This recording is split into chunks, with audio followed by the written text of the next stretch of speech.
Hi hello అందరికి నమస్తే. YS Jaganmohan Reddy గారు ఏ చిన్న అవకాశాన్ని కూడా వదులుకోకుండా ప్రజా సమస్యలకు సంబంధించి ఏం చెయ్యాలో, ఏం చేస్తే ప్రభుత్వం పైన ఒత్తిడి పెరుగుతుందో, తద్వారా సమస్యలు పరిష్కారం అవుతాయో అనేటువంటి అంశాలపైన దృష్టి పెట్టి ఈరోజు తన ఎమ్మెల్యేలు ఎమ్మెల్సీల సమావేశంలో అధికార పార్టీని ఇరుకున పెట్టే విధంగా ఒక మెటీరియల్ అయితే సిద్ధం చేశారు. అంటే ఇక్కడ జగన్మోహన్ రెడ్డి శాసన మండలిలో ఒక అసలైనటువంటి ఆట మొదలు పెట్టబోతున్నాడు తన ఎమ్మెల్సీల ద్వారా అనేటువంటి ఒక చర్చ బలంగా నడుస్తూ ఉంది. మీ అందరికీ తెలుసు, ఇప్పుడు వైసీపీకి 11 సీట్లు వచ్చాయి కాబట్టి ప్రతిపక్ష హోదా లేదు, ఒకవేళ వచ్చే ఛాన్సును మేము ఇవ్వము అనేటువంటిది అధికార పక్షం యొక్క ఆలోచన. ఎందుకంటే అధికార పక్షానికి కావాల్సింది ఏంటి? ప్రశ్నించకూడదు. ఆ ప్రశ్నించకూడదనే ఉద్దేశంతో ఏదేదో ప్రతిపక్ష 10% కథ లెక్కలు కార్ఖానా ఏదేదో చెప్పుకుంటూ పోతున్నారు.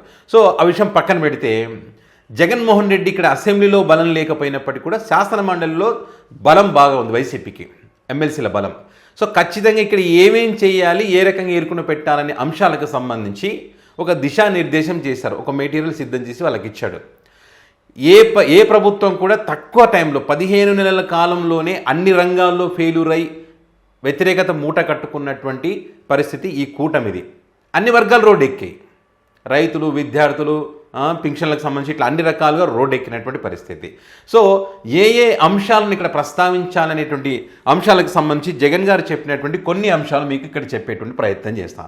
ఎందుకంటే నిజాలు ప్రజలకు తెలియాలి.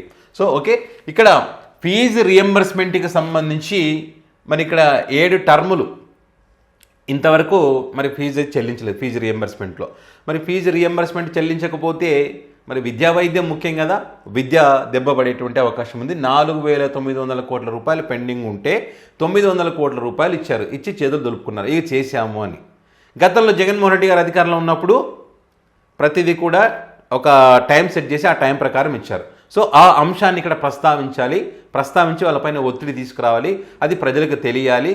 సో ఆ రకంగా ఆ సమస్యను పరిష్కారం చేసే విధంగా మనం ఖచ్చితంగా శాసనమండలిలో గొంతు విప్పాలనేటువంటిది ఒకటి.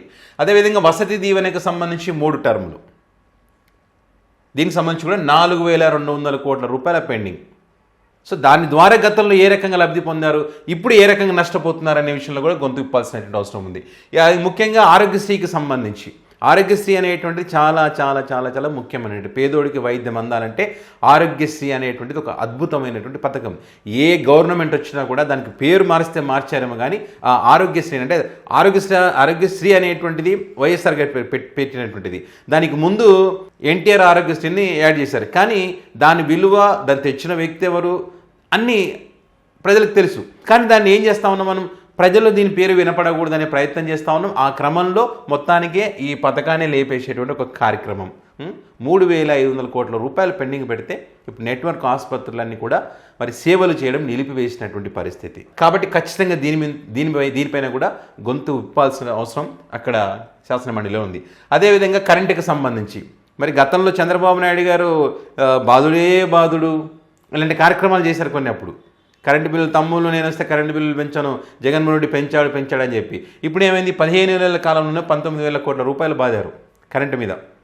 అదేవిధంగా మెడికల్ కాలేజీలకు సంబంధించి ప్రైవేట్ పరం పీపీపీ మోడల్లో ప్రైవేట్ పరం చేస్తున్న సందర్భంగా మరి ఇది ఎవరి ఆస్తి? వాళ్ళ తాతల ఆస్తులు ఏం కాదు కదా. చంద్రబాబు గారు చెప్పి నీ ఆస్తే, నీ తాత ఆస్తే, నీ జేజమ్మ ఆస్తే అని. ఇది ప్రజలకు సంబంధించిన ఆస్తి.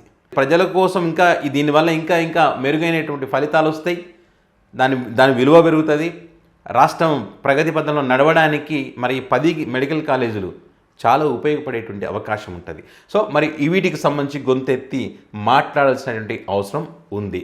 అండ్ అదేవిధంగా ఏంటంటే కాగు రిపోర్టు ప్రకారం ఏంటంటే ఇక్కడ నెలకు సగటున జగన్ గారు అధికారంలో ఉన్నప్పుడు 5,000 కోట్ల రూపాయలు అప్పు చేస్తే వీళ్ళు 11,000 కోట్ల రూపాయలు అప్పు చేస్తూ ఉన్నారు.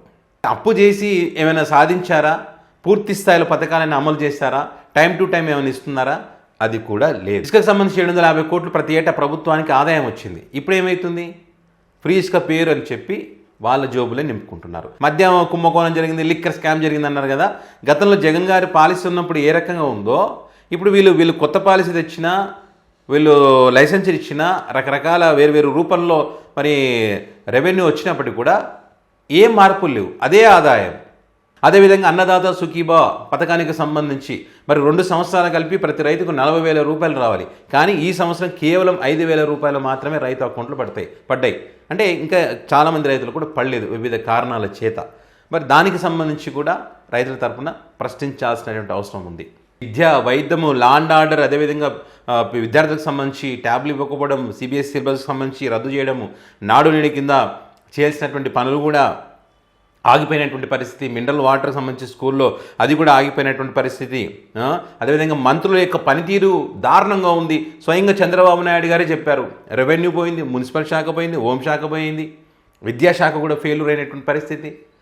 పవన్ కళ్యాణ్ గారు మరి ఫ్లైట్లో హైదరాబాద్ నుంచి ఫ్లైట్లో వచ్చి 5 నిమిషాలు కూడా మాట్లాడకపోయినటువంటి పరిస్థితి.